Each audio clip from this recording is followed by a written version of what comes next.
ना राजू बजा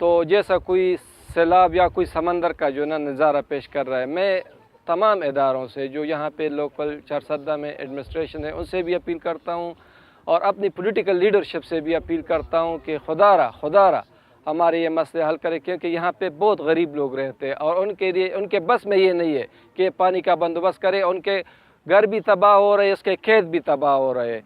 बाकी दूसरी बात यह है कि जहाँ पे जितने भी लोग हैं वो यही सवाल करते हैं कि जी हमारे जो अवामी नुमाइंदे अभी इंतखाबात में खड़े वो हमारे पास आ जाए और हमारा ये मसला हल करे।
तामीराती कारों